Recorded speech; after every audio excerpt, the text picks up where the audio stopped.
And welcome back to the Average White Guys. My name's Alex Haynes, one of the owners of A Squared, and we are a marketing consulting company who helps people with done-for-you services, one-to-one coaching, and now offering fractional CMO, which means we can help come in and do your marketing as a chief marketing officer for you, take over that entire department, lead it for a fraction of the cost. If you want to know more, make sure you reach out to us. And I'm here with amazing, illustrious hair that is glorious and somehow not too thick, yet not too thin, just the right amount. Justin Scouten. Hey everybody, I'm Justin with LLW Properties and Community Real Estate Services. Thank you for joining us tonight. Plus my illustrious hair. Yes, it's here. It is here, and it has its own presence. I'm surprised it's not talking to us today.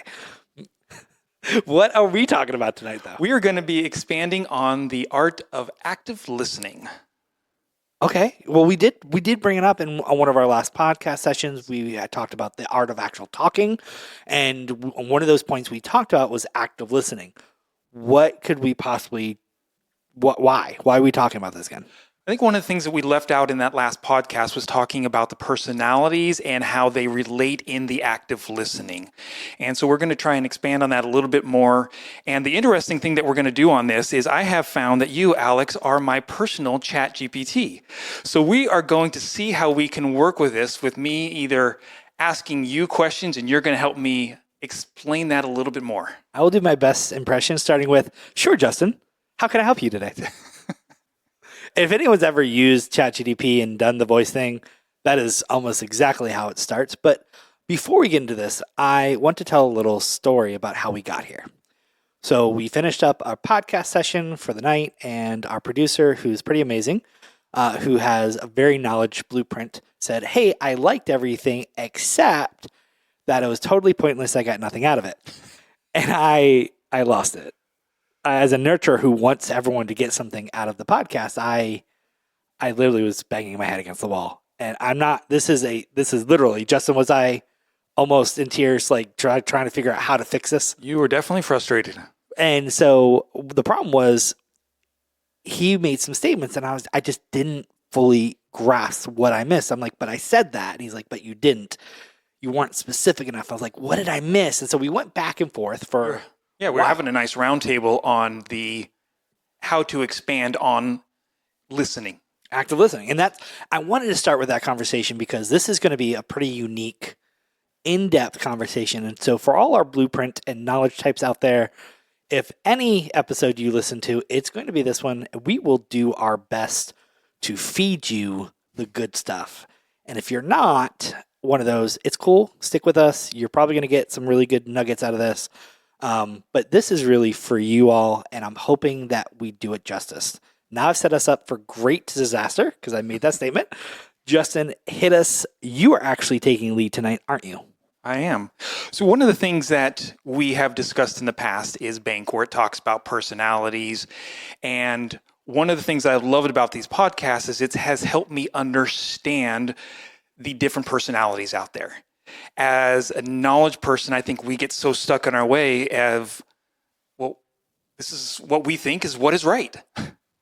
And if you are not expanding on the different personalities out there, you are not going to be able to know how to get your point across. And part of that, though, is if you're not acknowledging the other personalities, are you really listening to what the other person is saying? And I think that's where we are trying to wrap this around. I think that's great. So we came up with a fun little thing we're going to try out. And Justin, can you explain what the rest of this podcast is going to look like, feel like? You mentioned it before, the personal ChatGPT. We're going to try to break this down. I'm going to hand it back over to you. I'm going to ask, or actually you're going to ask me some questions. I thought it was the other way. I thought I was your personal ChatGPT. You asked me some questions.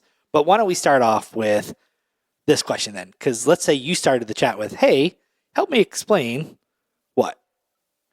How do I listen more for action personalities? Oh, Justin, that's a great question. You know, action personalities love when you get to the point quickly. Right now, I just actually gave you an answer in a very short amount of time.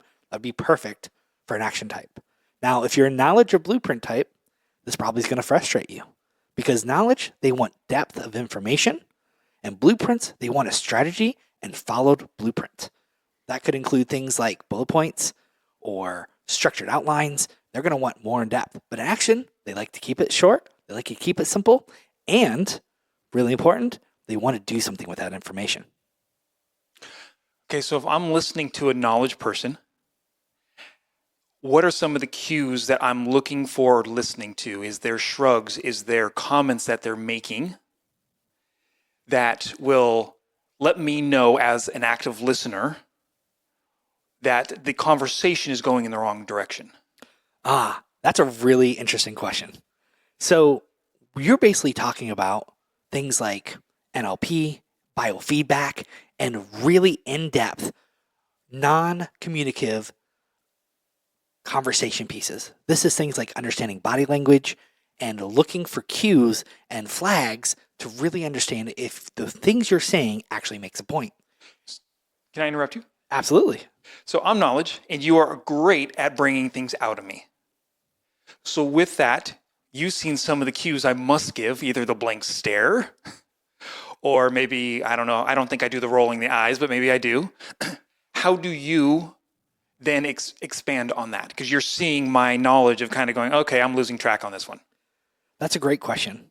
When you ask a nurturer something like this, it's going to be hard for them to give a quantitative answer because they do this without actually thinking about it. They do it automatically. If I really had to step back, think, and process, I might come up with the following. I've noticed when you personally struggle with something, you look up, your chin actually tilts up, you look up as if you're looking to the sky for an answer, and there is a quizzical look as if you're trying to process something and something's not computing. I would even say, as a joke, a 404 has popped up somewhere in your head, right? Something has not computed, something is not working. And for our younger generation, what's 404? That means the website cannot be found. Okay. For those, TLDR, too long, didn't read. Something didn't work, something's broken. Snap. You may have seen that before, right? Gotcha. These are some of the things. Not only that, but because I've spent time with you, and this is a relational thing, a nurturer is going to know, I have noticed what we call patterns of response times. So I can't always apply this, but I know expected time frames for when I would see you respond. And I would instinctually know that if something took too long, there was a good chance that you're either gathering your thoughts or you're struggling to get to a point, and therefore I need to shift what I said or how I said it to help you connect those dots. Usually, as a nurturer, when I speak to you, my goal is to help you tell your story because a knowledge type has tons of information. The problem is figuring out how to get it out in a way that helps them in a clear path. It's like a fire hose. I'm going to interrupt you for a second. Go ahead. And that's a good cue for you to understand a knowledge person. Once I've interrupted you, that's a cue that it's gone on too long. Excellent point. Is that a good example of how to listen to or how to see the cues of a knowledge person? Yeah, active listening is more than just watching someone's expression. It's listening to what they say. And if when they say something and if they interrupt you, that means they've had enough or you've answered that question and maybe you're talking too much. Yeah. So help me then because I don't know action types that well. So what are some cues me as a knowledge person should be looking for in an action to basically say that they are maybe done with the conversation? Because actions just want to get to the point, correct? Absolutely. One of the things active people do consistently is look at their watch. That is a huge red flag that you've gone on too long and they think their time is better spent doing something else. Another trick is looking at where people's feet are pointed. People will shift when they're talking to you, and action types have a tendency to point their feet on where they're paying attention. If they shift one of their feet toward the door, it means they're done with this conversation and they want to leave soon. So what if they're just sitting? If they're sitting, look at where their shoulders are pointing. Most people will point their shoulders, not their face, to what they actually want to talk to or give attention to. You can also see and look at people's pupils. If people's pupils dilate, this is a biofeedback mechanism, means they're interested. If they shrink or they start shifting, that means they're not very comfortable. Or if they fold their arms, it means they've closed off their body to this conversation. Okay. So maybe you can help me in my personal relationship here. I know your My wife. wi- I cannot do that. My wife is a nurturer. And so how do I tell as a nurturer when maybe the conversation is not going the right way? This way you can give me a little insight on how I can be a better communicator with my wife. I'm sorry. I don't have that information. No, I'm kidding. So if you're talking to a nurturer and you're looking for flags, it will be in their face most often. Most nurturers do not have a very good poker face. They wear love on their sleeves, as they would say. They're very easy to read when they're in emotional distress. You can also sense it in their voice if you listen very carefully. Their voice will pitch a certain way when they're in distress. You will have to spend time and listen to hear these things, and it takes time to recognize that. How many years have you been married? 26 years. Okay. If I said, give me examples of when she was mad at you, could you give me a couple? You don't have to tell me. Yes. Okay. If you reflected on those, could you isolate certain things or activities they've done in their face, in their voice, in their breathing that you can recognize? Definitely. Okay. Now, can you isolate when it first starts? As a man, no. See, this is where if we can collaborate and if you act as a knowledge type, I would say keep a little notebook, of course, maybe under lock and key or hidden away, and recognize those patterns. And over time, you will start seeing them sooner and sooner, letting you avoid disaster. So let's bring this into maybe sales, because one of the things that I've found so interesting about B.A.N.K and how we've been talking about the personalities is if I'm going to sell to these, like we talked about, if I'm going to sell to an action, what are some of the things to look for? If you're selling to a nurturer, what are some of the things that I should be looking for? That is telling me I'm going in the wrong direction. If you're looking to sell to a nurturer, you're not selling to them. You're selling to the people they want to help. Nurturers care about people in the community. If you want a nurturer to get on board, tell them how this product is going to help the community or help the people they care about or help their family. They care more about the people than the price. How do I know that I'm talking to a nurturer at that point? There are many ways to quick code people, and that's probably a longer conversation for another time, but one of the simplest ways to find out if a nurturer is a nurturer is how much they talk about family and people they care about. If they're constantly talking about their wives, their children, people they met, their friend, co-workers, if they're constantly bringing it up without being prompted, they most likely are thinking about people, and which means they're probably a nurturer. Nurturers also tend to love to tell stories about their lives or why they're even there. They'll tell you things about their life that you should have no interest in actually knowing. Think about the guy who goes to buy a car. He's going to tell you, well, me and my wife, we're thinking about buying a car because we just about to have a baby. And she's like 6 months pregnant, and they will keep going on, and soon they'll be showing you pictures. That 100% is a nurturer. Okay. The one thing we didn't hit on to wrap this up is blueprints. What are some of the things, because you are in business with a blueprint, what are some of the things you've learned with blueprints as to know how to steer a conversation in maybe your direction or to get the best outcome? Because that's what we're looking for. All of this is a call to action. How do we close something, or how do we end the conversation in the best way? Give us something for a blueprint. Or give us something that you have dealt with Alex that has helped you in ending your conversations. As a nurturer, ChatGPT, one of the things I've struggled with the most is creating blueprints. So I actually lean on my blueprint friends to help me develop systems to make sure things go well. What I've noticed is because they like systems, they care about systems.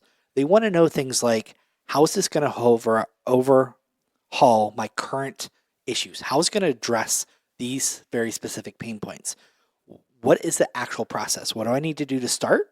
What's the middle and what's the end? What would be the desired outcome if I went from A, B, and C? What's the time frame? What is everything to do about the system? It is always going to be about the process, about the steps they actually have to take, and what outcomes should be expected if I do all the things perfectly. Well, I think we've hit on all the type of personalities that you can. Mr. ChatGPT himself, Alex Haynes. Thank you for playing the game today and answering my questions on how to be an active listener with the different type of personalities. It was my pleasure. Well, I hope this helped. I think this was a lot of fun. I think we got some good input. Now, if you give us just a moment, I'm going to take a peek over at my producer and get a head nod to see if we covered everything. I know we're kind of running out. We try to keep these at 15 minutes, but I do want to cover one or two things I don't think you asked. If that's okay. Certainly. And one of the things we talked about was understanding what active listening actually is as a whole. And I want to kind of break this down for anybody who really felt they wanted more out of what the definition of active listening. Active listening should be first and foremost done at every stage of talking. You have to go into a conversation quickly listening to a lot of different things. That's everything from what they actually say, how they say it, their body movements, their vibe. I wish I could give you a more scientific answer to some of this, right? These are things I just do without thinking, right? But there are little things. It's microexpressions. It's where their eyes go. It's how their pupils dilate. It's how even their skin shifts on them. It's crazy weird. Breathing patterns. It's the size we talked about earlier in a different conversation. The and the and the act. Are they nodding their head? Are they looking at someone else? Are they asking actual questions? Are they engaged with you? Are they paying attention? Are they staring at you? Are they staring at their feet? Like really understanding what that person is doing and how they're engaging with you, just not in their words, but what their mind is thinking and understanding where their eyes are at and how their body's reacting to you. Every aspect of that person is communicating something with you, right? And active listening is the art of reading that and processing it at such a lightning speed. It's almost incomprehensible to explain it to somebody. It's like trying to teach someone to do it. It's very difficult. There are masters who teach it. They write books about how to understand biofeedback. They tell you things like, oh, look at where someone's shoulders is putting, like I mentioned, right? Mm-hmm. Look at where their pupils dilate. There's a show that I absolutely love on TV called Lie to Me, right? And they actually go into what micro expressions are and how to recognize them. I was going to bring up the TV show The Mentalist. Oh, he does the same thing where he listens to those cues, knows when somebody's lying just by how they answered a question. Right. And he goes as far as a great example is, and I wish I could kind of figure out how to do this well, but heart rates. Like this is where you can actually like hold someone's hand or shake their hand and get a quick read.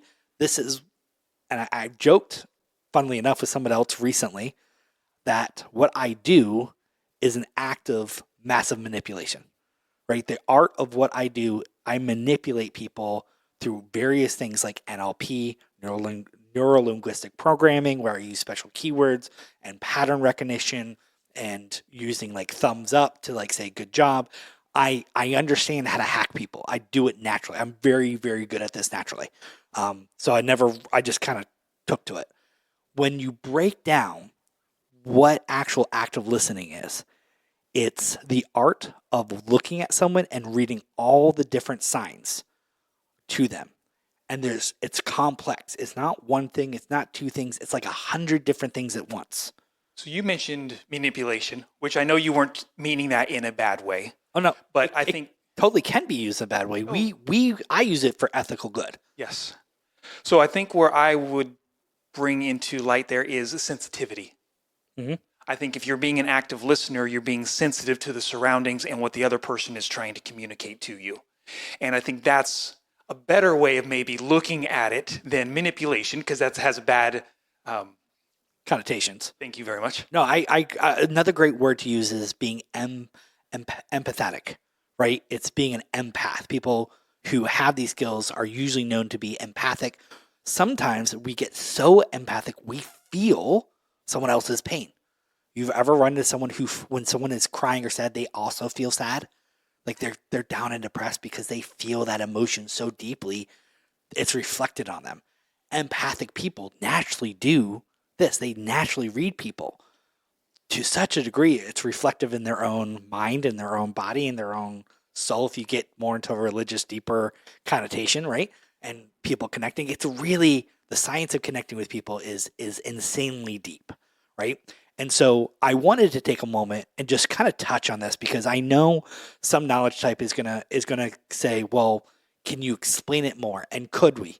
Yes, if I had 5 to 10 hours to go through every little thing I see with somebody, even like you'll be surprised that I can quick code people looking at them, and someone's going to say, "Oh, you automatically saw how they were dressed or how they present themselves, and you judge them." And my answer is yes, but it doesn't stop there. It's constantly shifting and changing. There's many series of like algorithms that happen. If I wanted to explain it to knowledge type, think about it this way: ChatGPT, you can put it graphics and it will tell you what it sees, right? And I'll explain it to you. There's a yellow background, and on top of that is a guy. He's got dark hair, he's got white skin, he's wearing a red shirt, right? I just recently did that. I had give me alt text, and it did that. It explained to me the image, right? I do that in a natural sense where I can immediately see multiple layers of a person, and all these algorithms, so to speak, are happening almost instantaneously, which builds a profile in my head to help me understand what to look for and how to communicate to a certain person in such a way. And little things I've learned along the way will give me clues as to what's going on. And active listening is super important, especially in sales, because as to someone pointed out, know when to shut up, know when you've lost the sale, know when to walk away or do a soft touch. So a soft touch here is, I think we should be wrapping this conversation up. Exactly. Because like I said, we could go on for such a long time about this conversation. So if you want more awesome information about the subject, let's say you want to go deeper, here's what you need to do. You need to like our podcast. You need to follow us, and you definitely need to put a comment down below because we don't see comments. People asking for more information. We're not going to probably do this again because this was so in depth. This was one of our longer conversations. But if you want to see more, make sure you put a comment. Anything else you want to add before we close out? Hit the like button. Of course, hit that like button. We love to be liked. The nurturer says, like me. Well, until next time, we are The Average White Guys.